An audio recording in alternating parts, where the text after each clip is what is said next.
This is Jane Sigford, convener of the podcast Views and Voice Above the Noise, hosted by MASA, Minnesota Association of School Administrators.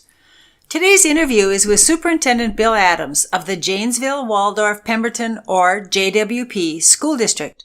The district serves 3 communities which are located in the rich farm communities of southern Minnesota. The school district serves 578 students in one K-12 location in Janesville, Minnesota. Recently, I was fortunate enough to attend the spring MASA conference held in Minneapolis. The theme was Celebrate Education. All of the presentations or the speakers or the awards were about positive things that are happening in our state. For example, some of the presentations were about the good things that the regions had done with professional development.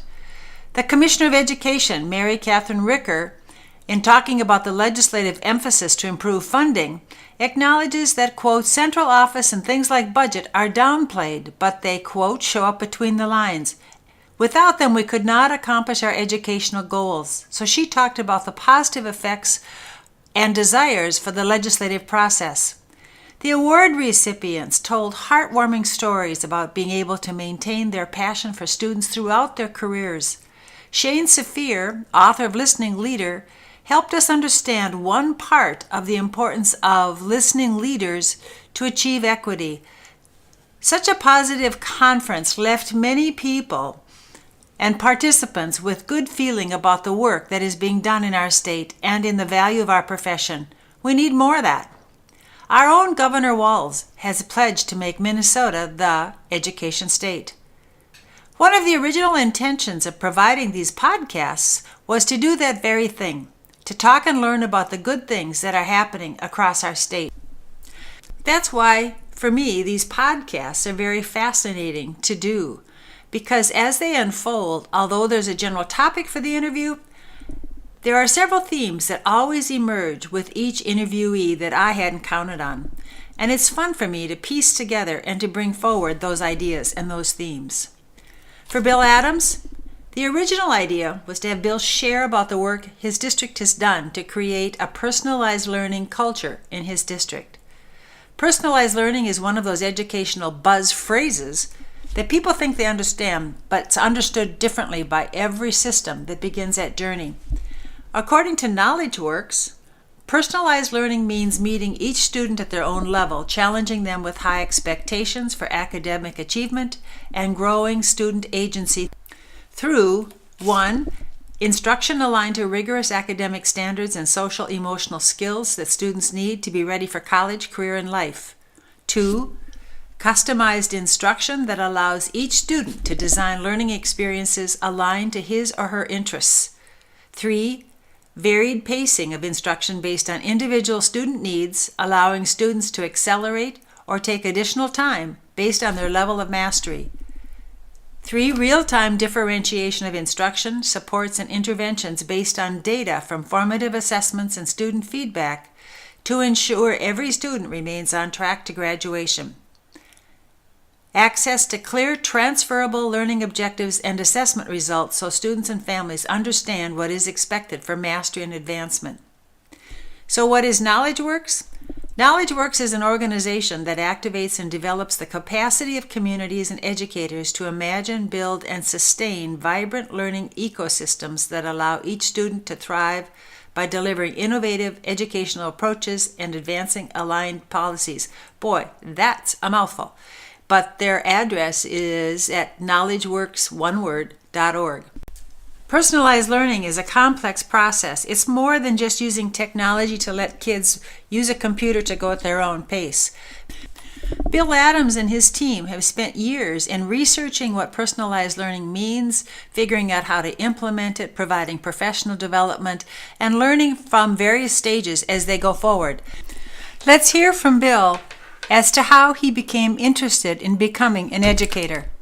He has an interesting story. Being a young child, I was raised by parents that really had strong work ethics.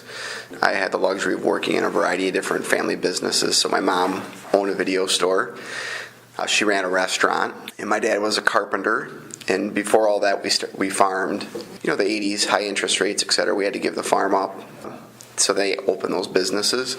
So I worked on a farm, I worked in a video store, I worked in a restaurant, I worked with my dad doing carpentry work. I knew I really didn't want to do any of that when I got older. It just wasn't very much fun. So I did Big Brother, Little Brother in high school. And I really appreciated the time I had with the young man that I got to counsel. A young boy named I'll just call him Mr. Cowden. He needed some guidance as a young child, and I really was excited to do that. And I just realized that I had a lot of fun with that. I saw him progress, etc., and I thought I want to make a career out of that. So I did elementary education, went through the college ranks, and as soon as I finished, felt that I had good quality leadership, and so I went right back into my master's program after my first year teaching my administrative track.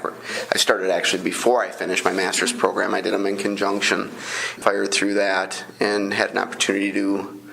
Well, I was thankful that Renville County West gave me the opportunity to lead their elementary school building I don't even know if I was 30 yet. After how many years of teaching? 6. Yep. So I had an opportunity to lead there, and then an opportunity to lead in Belle Plaine, and then the place where I started my life, and then my teaching career had an opening, and I thought I'd throw my hat in the ring for the superintendent position. No idea it was going to land on my head, but it did land on my head, the hat, and so I've been there for 7 years. I'm sure you've heard the expression, "you can't go home again," which is from Thomas Wolfe's book of that same title. And here's a quote from the book. "You can't go back home to your family, back home to your childhood, back home to a young man's dreams of glory and of fame, back home to places in the country, back home to the old forms and systems of things which once seemed everlasting, but which are changing all the time, back home to the escapes of time and memory." End quote. Bill actually did go home again. Let's hear what that was like. I think the first year, because I was so naive, was like this wonderful utopia of, hey, everybody's so excited to have me back. I'm a hometown boy. I started teaching there. I had good relationships with the families and the students, and it was all good. And then I'm a progressive leader, so I started pushing the envelope and pushing people to create better versions of themselves and their profession each and every day. That started to, I think, wake people up a little bit or jolt them in a way in which they started questioning, well, what is he doing? Is this really what's best for my kid?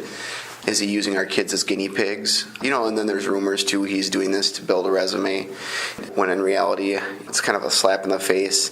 My kids are there, my nieces and nephews are there. I'm creating a system that I think is best for all kids, and that's really what I started to do. So as the years went on, things got a little bit more difficult as my nieces and nephews aged as well, and the politics of the superintendency is tough enough, and then you throw in the hometown politics is what created a situation for the family that really needed to go elsewhere and continue with the career. So not that it's bad by any means, but it's for me to maintain healthy relationships with people I've called friends for my whole life, and it was just necessary for me to seek other leadership opportunities.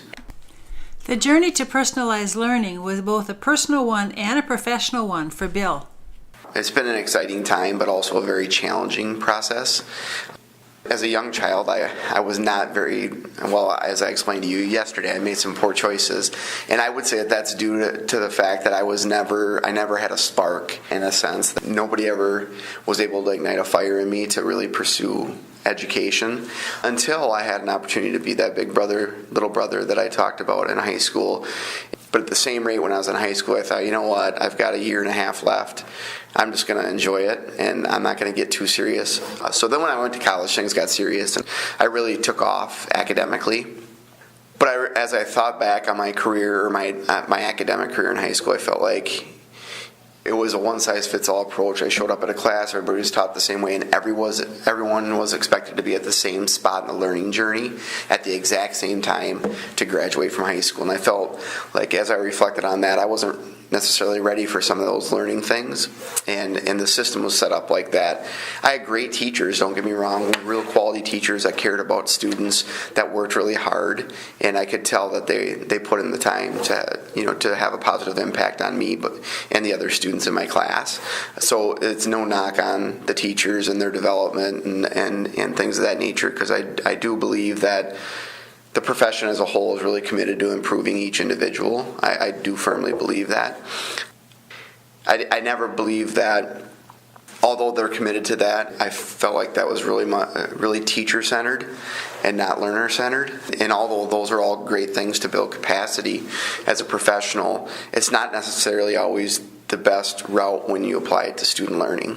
I feel like in the back of my head, but it wasn't brought to the front of my thinking until I became a principal and superintendent, and I was provided the opportunity to join the American Association of School Administrators personalized learning cohort. So I had an opportunity to visit Innovations Early Learning High School in Salt Lake City, Utah, as well as PC CAPS, which was Park City Center for Advanced Placement or Career Opportunities. And so I got to go in and see these wonderful things happening that were student-centered. I saw the motivation, the engagement. I heard a phrase from one of the students that said, if you put me in a traditional school again, I would drop out. And so you hear things like that, but then I also think about the cynical side of me, thought about the student that said if we put them into a personalized learning environment, they'd drop out as well. That morphed into thinking that, no, a personalized learning environment does involve traditional style of education, because that does work for some kids. And if it's working for those kids, we need to maintain that system for those student learners, but we need to pursue alternative methods and modes of instruction for those that maybe need to be in another area. That really ignited the fire. I mean, that's when it's all the lights clicked, How long ago was that? About 3.5, 4 years ago. And it's all hands on deck from that point on, because I saw, I need to see that other people were trying these things or were being innovative, cutting edge, taking risks, etc. Because in this role, we don't have continuing contracts, so you need to be careful. And it got to the point where that was a point in my career too, where I made a cognizant decision of, I'm not going to think about my career anymore because that was selfish. I'm going to think about what's best for kids. And if a board of education doesn't believe that that's a good process for their school community, then so be it, and I'll move on to another community in which that fits my values and what I believe in and my educational philosophy, so to speak. I came back to JWP and we screened the movie Beyond Measure by Vicki Abeles, and she also did A Race to Nowhere. And so we screened that with our students, with our faculty, staff, and then our school community involving parents. Based on conversations, it was very clear that there was a thirst for exploring different ways of providing education for kids. There was a lot of excitement in it. When it came to the staff, though, there's a lot of work involved in it, and it created a lot of stress on staff. We've made some adjustments along the way. So we started off by just having a conversation about, okay, how do we change the system? What does it look like? So we decided to hire a personalized learning coach to really focus on the work and development. And so the idea was to go out and research and then to bring back and help coach staff members to start taking risks, pushing their content delivery differently, going from a teacher to a facilitator. And we heard things such as, I went to college to be a teacher, not a facilitator, and things of that nature from staff. And some of those things were mind-boggling. As I would look back, I should have expected that, because as I stated earlier, the system has trained teachers very well in the traditional mode of delivering instruction, and we have really quality teachers that are able to build effective lessons, introductory pieces, formative assessment, summative assessment, grading, so forth. The content delivery and the assessment of whether or not students learned. Where we struggle with is the response to that gap in learning or that acceleration in learning, where maybe a student has mastered the content. As we looked at this system, we were also looking at other areas or other experts to pull in that could help guide our work. And so we talked to Education Elements out of San Francisco, and we got a quote from them, and for our district, for them to come in for a year was like $250,000. In a district my size, there was no way I was going to pay $250,000. So at that point, it secured the idea that we hire our own person in-house to do this work. And so we connected with the Leadership Design Academy out of CSEL 1 in Wisconsin, which is where Jim Rickabaugh worked and kind of created the PL work. So they do the Leadership Design Academy, and it's really, really cost effective. Their goal is not to make money. Their goal is to change education in the United States. We started working with them, and we looked at not the constellation, but the honeycomb that they talk about, that you really start at the center, which is, creating relationships with kids, conferring and conferencing, providing timely and actionable feedback to kids, so forth and so on. And then you kind of work out from the center until you have all pieces of the honeycomb in place. So we started with, we called it our constellation or our true north, what we firmly believe in as a school system and where we needed to start. And that started off with relationship building, timely and actionable feedback, as I stated earlier, conferring and conferencing with kids, and then multiple modes of instruction. And so we started there with that constellation. And we started to have that conversation with staff and how we do this and providing them coaching sessions to train them along the way. And what I'll say is that I was very surprised that our high school staff was all hands on deck and moving forward, let's rock and roll with this, where our elementary staff was a little bit more hesitant. And I was really surprised because usually it was the opposite way in all my experiences as a leader. Not saying that that's a bad thing by any means, they just had more questions. And it's been an interesting process because there's been some interesting things that folks have maybe brought to the table to maybe attempt to derail our work. Like what? Throwing out things such as just weird things. And it was mainly sparked at the coaches and the poor coaching that was taking place, and maybe the attempt or the process of coaching that was happening, and how 8 of 8 teachers on the second floor of the building that are looking for jobs, and if this doesn't change, you're going to be hiring a lot of new staff. And then we do the research, the fine detail research, and find out one person is seriously looking for a job. So it was that generalization that all staff feel this way. When you get people come in, everyone feels this way. And when you really dive and you ask the question, well, how many is everyone? Well, 7 or 8 of us. Okay, who are those 7 or 8? Well, I'm not going to share that information. Okay, so is there really 7 or 8 of them, or is it just you? And we try to have conversation with people. When you come to vent, represent your opinion, not everyone's opinion. And because we can make progress then. If you're coming in to represent others, we can only help you. And then we can help that individual when they share their issues with us. Another theme that ran through Bill's comments was his attitude toward failures. He used failures to get better, and he encouraged people to look at that and be reflective. His motto about how to fix that was apparent in his answer to the question I asked him about whether or not parents had given him some pushback. We try, we fail, we adjust, we fix. And so we had failures along the way. Like, we didn't think about, if we let kids go at their own pace, what do we do when they're done? In some cases, they're released to the media center. Teenagers in a media center, they go to Netflix, and they watch Netflix, and they bring blankets all of a sudden. Now they're bringing pillows. And so... It's actually funny. Yeah, and what do you expect? Unless you give them the next step, and it's no different than when you first started teaching an ounce of planning is worth a pound of discipline. You have to have solid plans in place for these kids. So what's the next step? And then that created the next conversation. Okay, what do we do? Because from 8:25 to 3:09, they need to be engaged in the learning process. And then we talked about, okay, maybe we need to start looking at depth of knowledge. So yes, kid has completed a task and shows that they can do it, but how about taking that to a deeper level? And so then we talked about, okay, let's look at ladders and depth of knowledge. And so we started having those conversations, and teachers started developing learning ladders and things of that nature. So That's where we got the pushback from the parents, though, because they would see the kid's Chromebook and look at their history and saw, well, you spent an hour on Netflix, and you have an M in this class missing assignment in this class. Why didn't you do that assignment? So then parents were looking at it as saying, well, in the real world, they have deadlines, and they have to turn things in. If they don't turn it in, they get fired. And our pushback was that do you really want us to have a deadline on learning?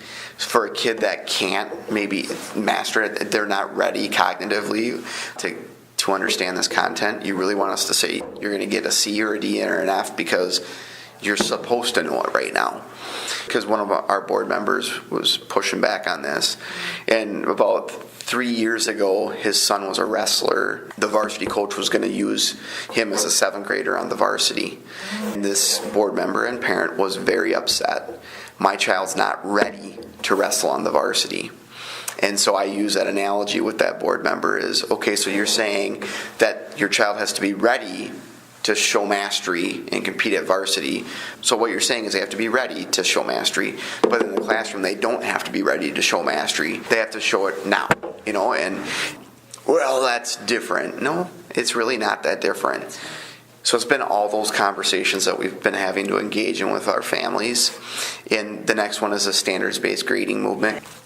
And so we feel we really need to have that in place in order to complement our work in terms of personalized learning, so our kids know where they're at in the learning continuum. Recently, we've had pushback on that one with, well, what about a GPA and class rank that colleges need for admittance? That was my job to research that, so I've called 25 learning institutions, including Harvard, just in case we have a Harvard applicant. Out of the 8 universities that have gotten back to me, all 8 of them accept kids without a class rank or GPA. Part of our work with parents is to help them understand that admission to college or university is not the same process anymore as it was when they went. There's a recent scandal in the Strib, for example, today about parents buying their child's way into higher education. But to a much lesser degree, because of grade inflation, tutoring classes for ACT and SATs, plagiarizing writing samples, college entrance procedures and admission policies have changed as well. Some criteria, such as class rank, have gone away from many admission policies and procedures in many universities. And I will tell you that out of all those schools that have called me back so far, Minnesota State Mankato is by far the most progressive. That surprised me, but they have somebody in their admissions office that is working on I believe their thesis, and it is on a comparison to a standards-based grading system and a traditional grading system. So that person is driving the work within the admissions department. And she said, when I called her and asked her this question, she just said, I'm so happy to hear that your high school is actually thinking about doing this work. And because we do get these calls from time to time, and people are hesitant, and that's the misnomer out there, is that we don't accept these kids, and we absolutely do. Bill has developed a beach analogy to describe how people find their way through this change effort. From a beach perspective, you've got people that are out in the deep end, diving, swimming with the sharks, enjoying it, and just loving the learning and the failure and the fixing. And then you have people that are between the shore and the deep end that are really kind of starting to get a good head of steam and move forward. Then you have people in the shallow that have finally just kind of started to participate, and you still have people trying to dip their toes in the water, still observing, watching the people fail and thinking, I guess I can do that because they recovered and they're swimming well. But we do have, there are some people that, in a very small amount, that are still just not even willing to put their toes in. And those folks, we've told that we'll support them in their hunt for anything that would match their education philosophy. As JWP has gone through this change process, I asked Bill, where do you get your support and guidance? Honestly, my support comes from the American Association of School Administrators. The people I've met, like Jeff Thake out of Williston, North Dakota, Jeff Dillon out of Jeff Dillon out of Idaho.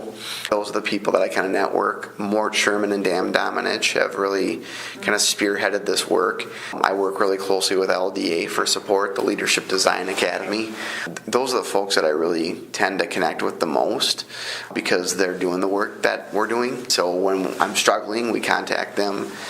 How did you address this? And I get support that way. The beach analogy helps describe where people are in the change process. Bill has another analogy to describe the actual ups and downs of the change process itself. We did start using the metaphor of the storm before the norm. And you're in a ship right now. You've got to weather the storm, get through the waves, the ups and downs, the crashing, the water falling into the boat, the possible sinking, and then the recouping. And we're in a storm part right now of our sail.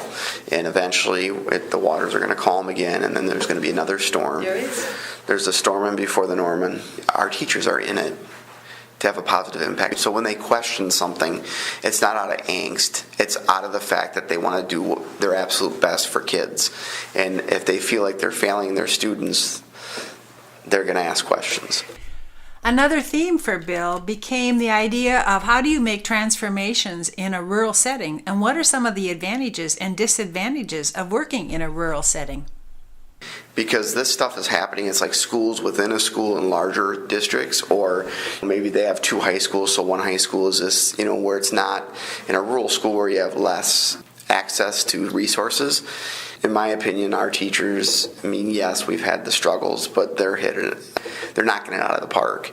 So with a rural school, you can make change quick. It doesn't have to take 7 years to get through each grade level or whatnot. You can attack it and make things change pretty dang quick.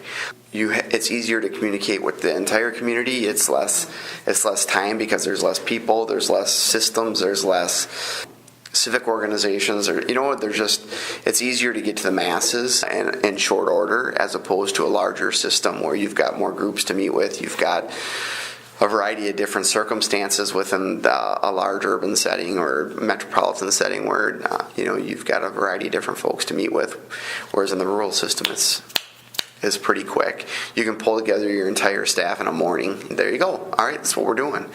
That's what I would say are the advantages to the rural system. The disadvantages is the access to resources. So we have some kids that maybe are interested in robotics or, let's say, forensics, and we can't offer it because we have two kids that want it.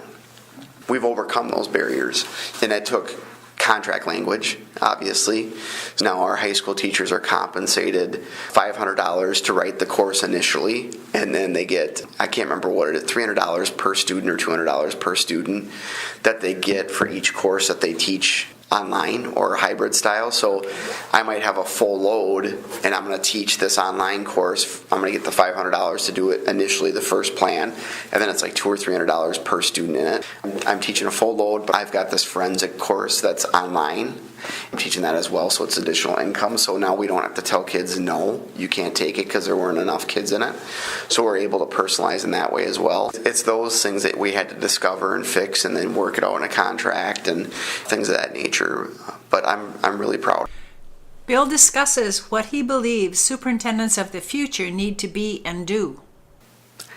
Things are changing so rapidly in the world that it really is just creating a system that's constantly evolving and just having the mindset of, as I stated at the beginning of this conversation, that this is a journey and we can't look at it as a destination, and we really need leaders in the system.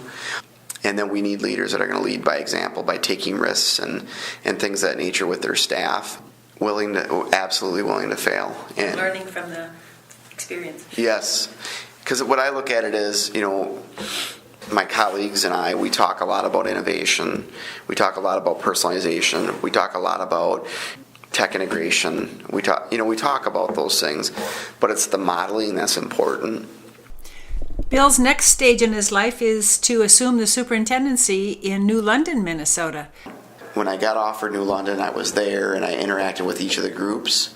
I walked away saying, this is it. I got the call. It was it. Everything happens for a reason. With this new job comes a transition plan, and the school board has offered him an onboarding plan as well. So I've got that all together. I've handed it to the board chair. She's reviewed it. They're doing also what's called an onboarding plan, which I thought was kind of interesting, and I reviewed that last night and was able to provide some feedback, which was minimal because it really was, ironically enough, in very close alignment to my transition plan.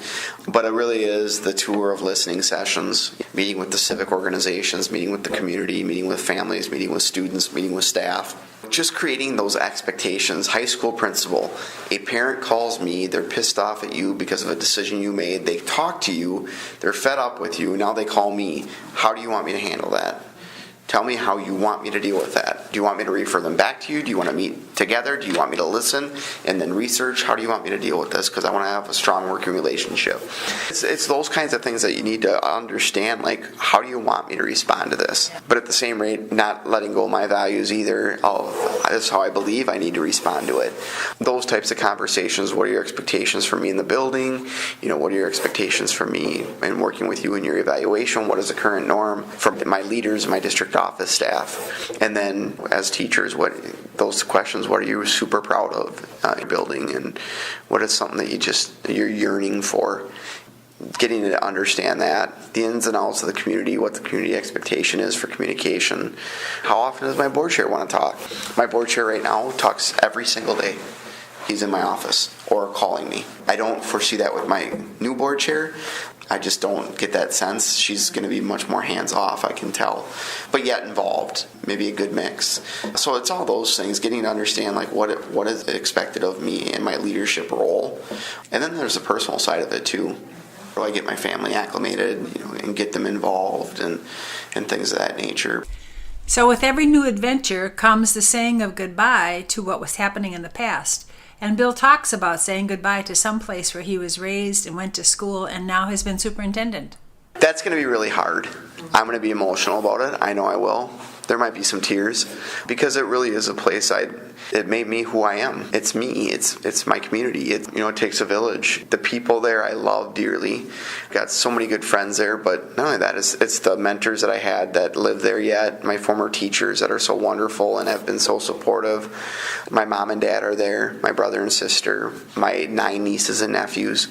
I mean, really the teachers that I worked with and taught with that I have a firm respect for. It's going to be hard. It's going to be really difficult. It's mixed emotions. The other piece is this is the interesting piece. So you have U.S. Highway 14 that runs, from Rochester to Mankato. And then so we've got Janesville right here and Mankato right here. Well, on your way from Janesville to Mankato, to the north of the highway, it's my father and mother, my sister, my brother, and right south of them, across railroad tracks, is our home. We call it the Adams Compound. We're all within a quarter mile of each other. We have a pool, so all summer long, it's my 9 nieces and nephews and my 4 kids screaming, having fun from sun up to sundown, and that's going to be really hard too for my kids to say goodbye to their cousins, and that's going to probably be the most emotional part for me. Bill Adams, Superintendent of Janesville-Waldorf-Pemberton, or JWP, and his team are creating personalized learning in their rural setting to excite students and to engage each one of them in their own education. He demonstrates several of his themes, including the use of so-called failure to create a better system, his belief in the hard work of teachers, and his understanding of a complex change process, which will all be carried from JWP to his new setting in the near future in New London, Minnesota. Thank you for listening. This is Jane Sigford signing off. My email is jlsigford@comcast.net if you have any comments for me. I leave you with words of wisdom from Bill. The fact that students are proud to call themselves a JWP Bulldog. And that to me is probably the most rewarding, because before I got there, it was a place in which I think kids felt they had to go because that's where they lived. Whereas now I feel as though they're proud to say they're there.